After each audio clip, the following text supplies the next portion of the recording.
Hello everyone, I'm Cassandra. And I'm Mom. And this is Millennial and Mom. And in today's video, we're back reviewing our 90-Day Fiancé Before the 90 Days, Season 4, Episode 5, Our Lips Are Sealed.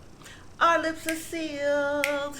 Hey, that's an old 80s song. You don't like that? I don't know it. Oh. So let's get to the video.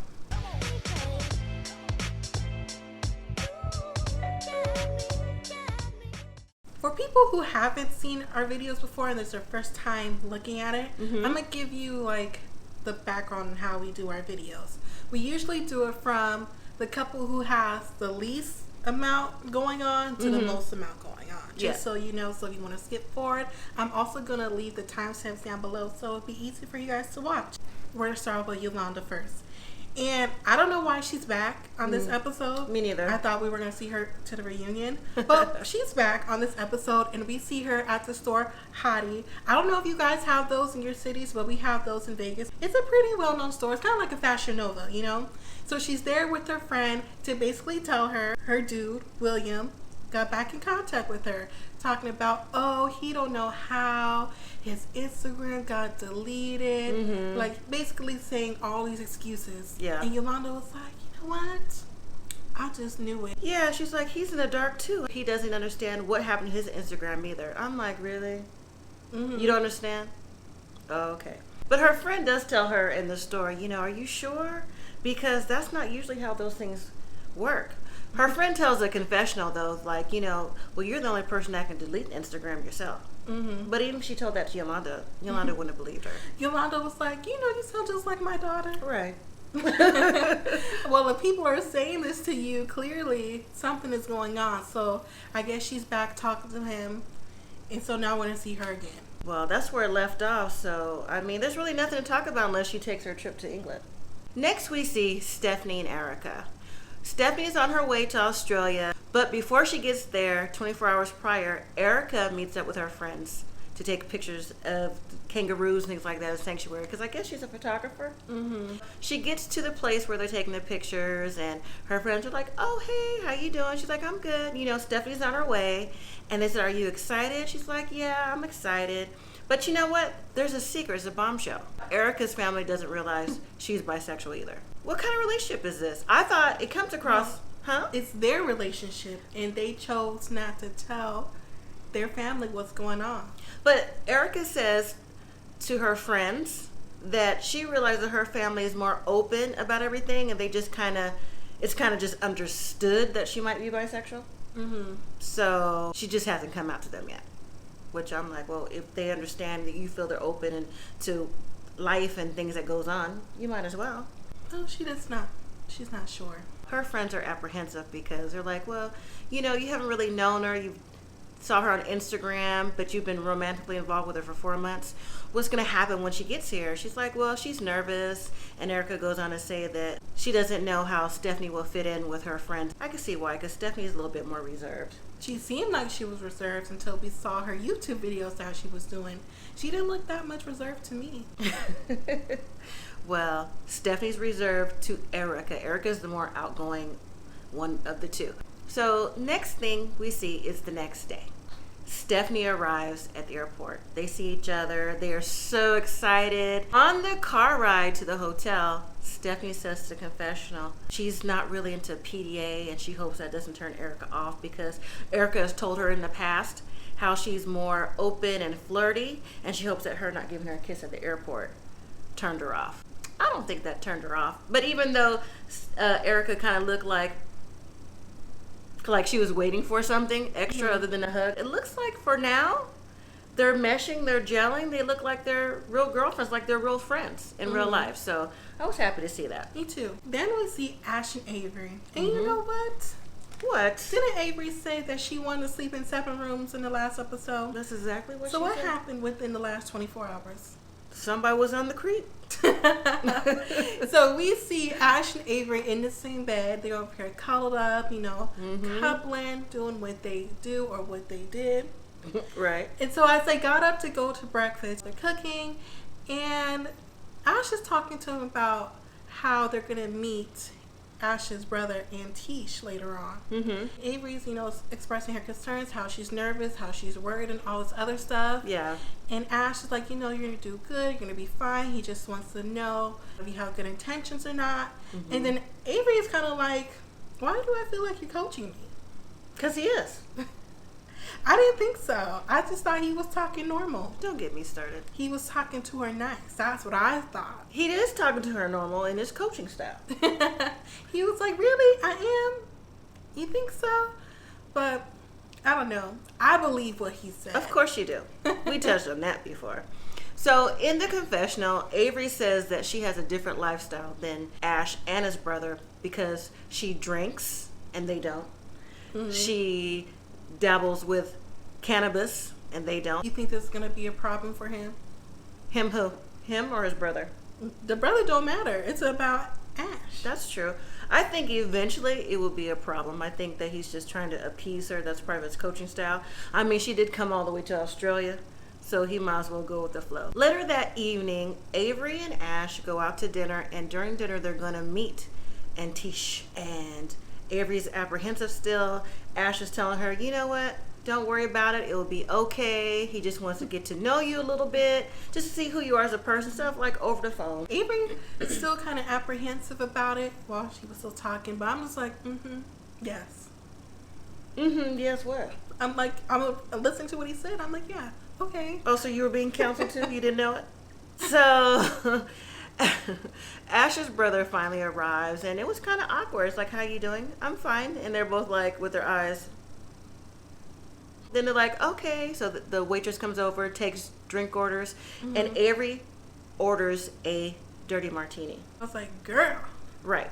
She went straight to it. She did. Ash's brother and Tish ordered tap water. I want to order tap water. I want to say tap water. I'm just like, can I get a water? And then, guess what? Ash also ordered a martini. The look on his brother's face was like, what? Is that you? Yeah, he was like, I usually don't drink that often, but I'll have what she's having.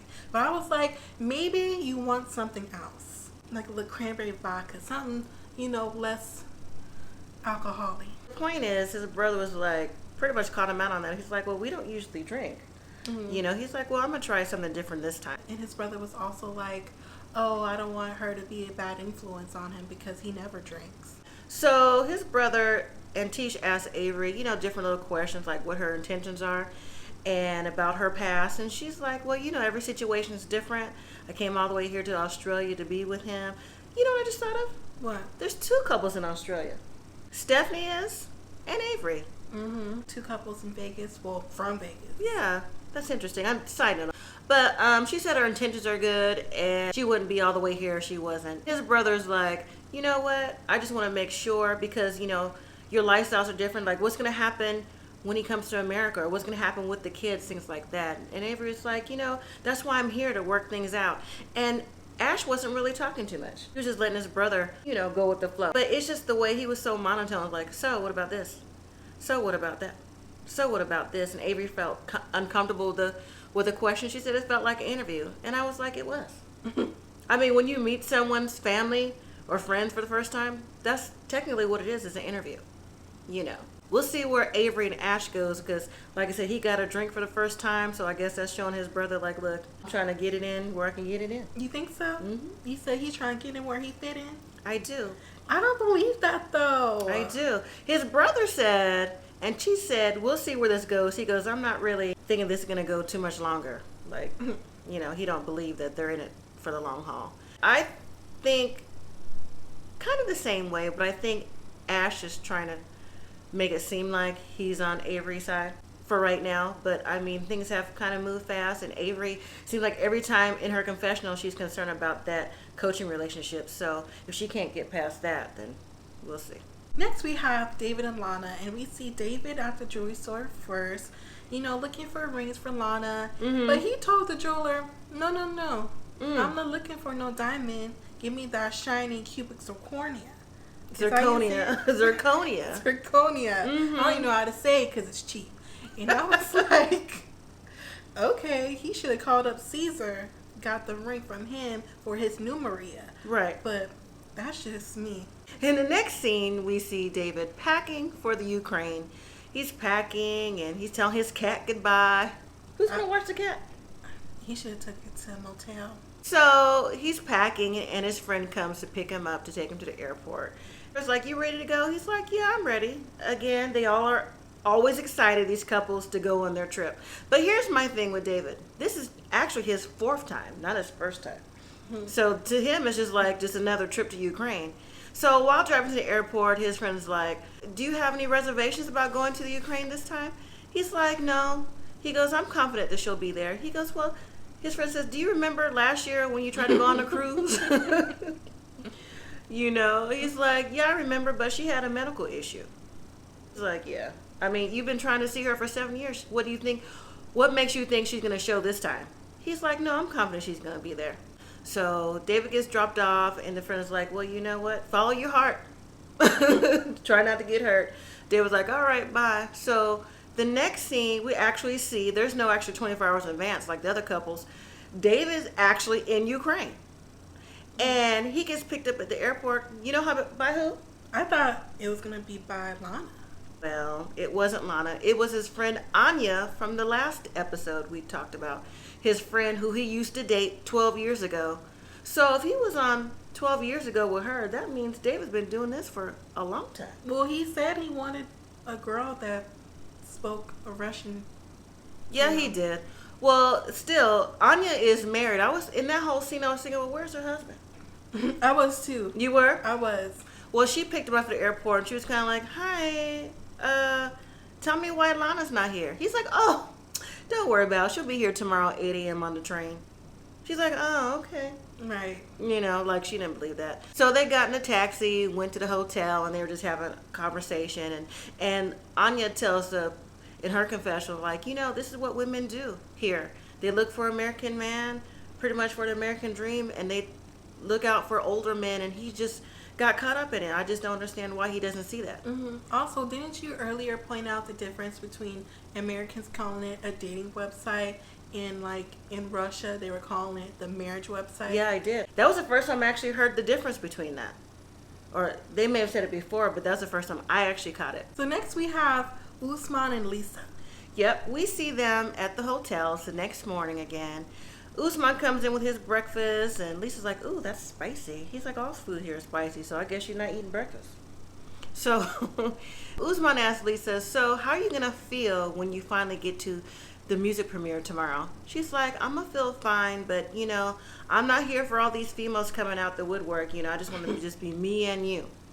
In his confession, is like, you know what? She just needs to get over it. This is what happens when you're a music person, and she needs to go with the flow. We see Usman take Lisa to the studio where he recorded the song. What's the name of the song?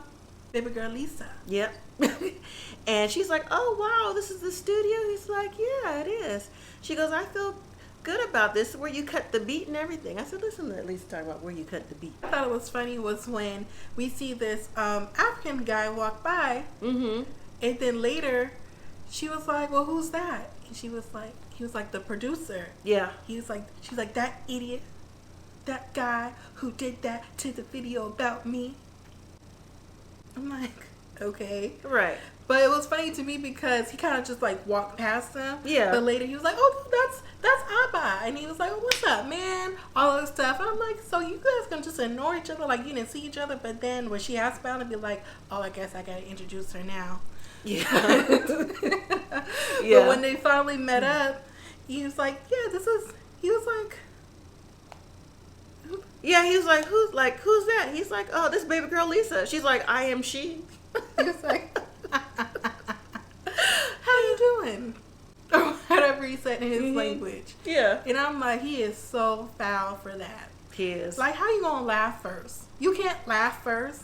Well, you should, be like, oh, okay, how are you doing? And then maybe get a little chuckle out so it doesn't seem like it was intentional. Well, the other friends laugh first. The producer explains to Usman that, oh, so this is Lisa, huh? She's the reason why we had to change the video, things like that. So they're talking in their language. She's like, yeah. He goes, well, I had to because the song is about her. I'm saying her name and everything. So, yeah, it's about her. He's like, tell her she's the queen of queens. And he didn't really translate everything he was saying because it was really low-key shade because they changed the video on his behalf. And the producer was saying, that it takes a lot of time and effort into doing that, and he can't stand behind it because that is no longer his vision.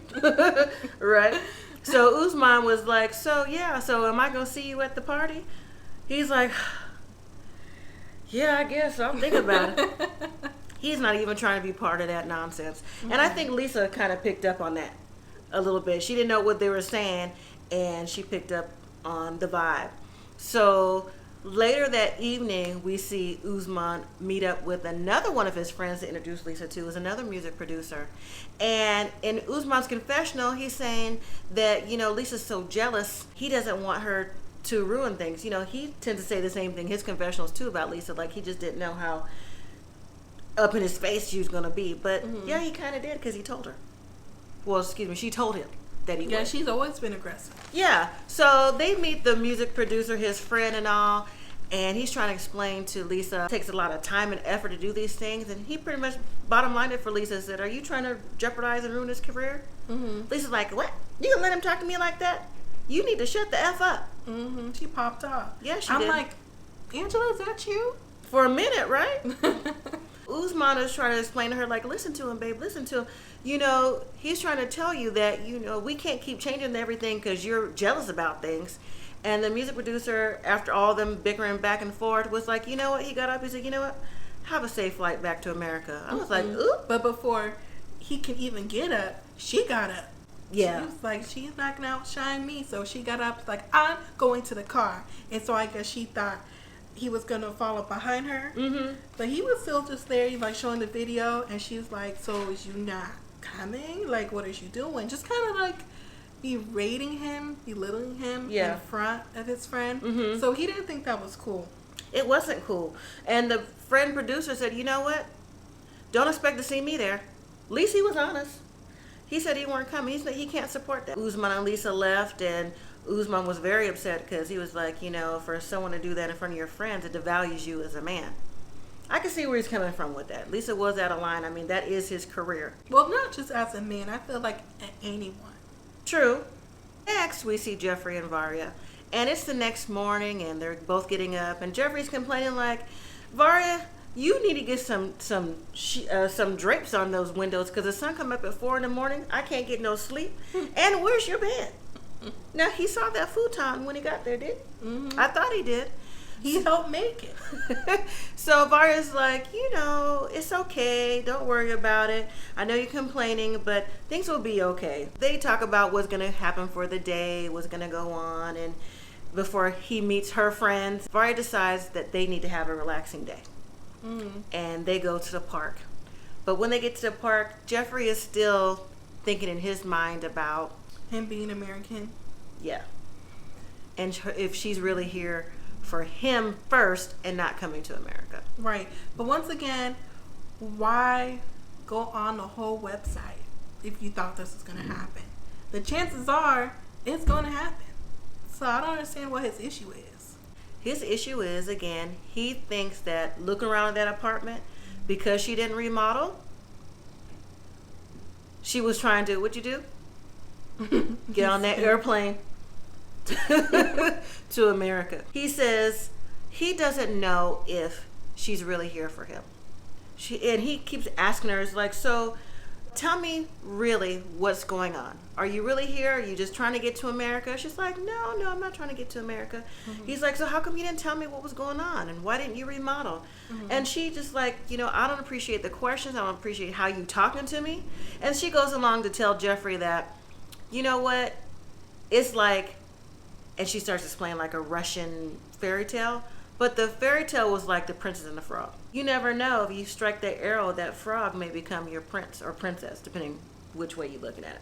Geoffery says, well, you know what, maybe I misunderstood you and maybe I was wrong. And then they end up having a good time in the park, and he leaves it alone. On that evening, though, they meet Varya's friends. And only one of Varya's friends seems to be a little fluent in English, so she's translating a lot to Geoffery. What'd you get from this scene at the restaurant? I thought this scene was so telling. Not too much on Varya's side. I mean, like, yeah, she might have lied to him. No, on her side too. But Geoffery, he done show his true colors. So basically, at the dinner, they were grilling him, asking him questions and stuff like that. Like, oh, and also someone made a comment like, Americans have this facade, like they're always smiling, like nothing's wrong with them. Yeah. And I'm like, that's true, because we have this stigma about Russians that, they always look so mean, they always got an attitude all the time. So I guess both of their stereotypes played out today. Because Geoffery had his facade up, and her friends did have a mean look on their face, like they weren't here for it. So as they were asking the questions and stuff, like, has he been honest? Because I guess maybe they found out that they lied about his kids. Russian, one of Varya's friends was like, oh, how come you didn't tell him, or did you tell him that you were with another American in a serious relationship not that long ago that you were talking to? And he was like, what they say? She was like, nothing important. And she basically was like, American, and in her Russian dialect, and he understood that real quick. Well, because it was American. He's like, what they say about American? Yeah. And she was like, I was kind of in a relationship previous to someone from America. Yeah, all slut. Yes. Yeah. And this is when he popped off. He was like, oh, so you lied to me? You lied to me? You said you never been with someone from America before. You lied to me. I'm feeling the heat. And her friends were like, like what? Like, what's going on? Like, calm down. Yeah. Basically. And he was like, nah. So I guess some people were kind of like snickering. And he was like, so what's so funny? Yeah, what's so funny? Right? And so he got up, but, there was one guy at the table, all the men. He tried to protect him, Varya's friend. But like when someone who's already aggressive in a conversation and they stand up aggressively, I feel like that's a common indicator of something's gonna pop off, no matter what culture you're in, because you feel that heat, that energy, flash back to Family Day Chantel. Okay. You have a flashback every episode, but that's true. So as he stood up, the only guy at the table stood up too, because he's going to protect his friends. Yeah. So I guess Geoffery thought that mean he wants some smoke. But, he didn't want no smoke. So, he kind of just let him go. And he walked out, and her friends were by her, because they kind of seemed like taking it back. But y'all did say he was holding a facade, which he was. Well, when he got outside, too, he's like, I knew it. She didn't want me. She wants a green card. I knew it. I can't believe I fell for this. And I was just watching like, I don't feel bad for you. I don't. Because you went on their website and you should already know what your chances are if you went on their website. Right. And he went on a website looking for love, hoping to be engaged or looking for forever. So moving on, we see Ed and Rosemary. After last episode, we saw Ed. He was so hot. He couldn't wait to get the air conditioner, things like that. Well, it looks like picking up today, they were still out walking, but this time they were walking to get mani-pedis. That threw me off because if you're ready to go, I thought you was going to the hotel. Well, he got some air conditioner, air con in the car. He cooled down and he was ready to proceed. So they get into the nail shop and Ed apologizes to Rosemary. She's like, oh, it's okay. I understand you're stressed. But while they're getting their pedicures, Ed says to Rosemary he wants to know who her friends are on Facebook and if she has any ex-boyfriends that she may or may not still be talking to. She's like, no, I broke up. I'm not talking to anybody. He's like, are you sure you have 4,000 friends on Facebook? I mean, she said no. I mean, did they meet on Facebook or did they meet on the website? I believe they met on Facebook. So if they met on Facebook, because I thought so, I wasn't quite sure. What's the problem? Right. Because if she met you, she met other people too. 4,000 people, I'm sure she was bound to meet someone. Rose is like, you know what? I'm with you. Let's not go into the past. And let's just pretty much have a good time. They finish up after the mani-pedis and they go out for dinner. So they're at dinner and they're sitting down, they're talking. And what does Ed say again? So, who was your boyfriends? Tell me about your past. And she was like, pass. Always want to know about past. Right. But then he gets into a subject about her getting STD tested. And this took her all the way out. It did. It would have took me out too if I was her. Yeah. Because to me, it's like, I'm not from America. I'm from this foreign country. You're already asking me about the 4,000 friends I have on Facebook. Right. And you keep asking me about my boyfriends. So are you trying to like insinuate something about me? Like I'm doing something on the side? Like, let me know. Like, be upfront about it. Just saying, get an STD test. But my thing was when she turned the tables around, she's like, okay, you know what? Because she got tired of hearing about that. She goes, if I do, you too. He's like, no, I'll do it when I get to the States. I'm like, what's the difference? No, Ed. The test results would be the same in the Philippines or the States. Right. So you just want to know for her first, and then we get the States, like, you know what, I took mine, so she's just supposed to accept that? Right. She was like, it's either the STD test or the pass. But even if she did tell you about the pass, you're still going to be stuck on the STD test. There's no getting that out of his mind. My thing is, too, he's very insecure. Because clearly by the way that they met. Well, he said that.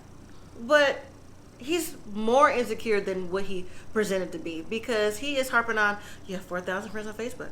You have 4,000 friends on Facebook? Mm-hmm. Who's your boyfriends? Where's Prince's dad? Yeah, and she had to explain that, you know, they're not together anymore, and he has his own life now, and we just don't talk anymore. Anything that Rose is saying, he's not okay with that.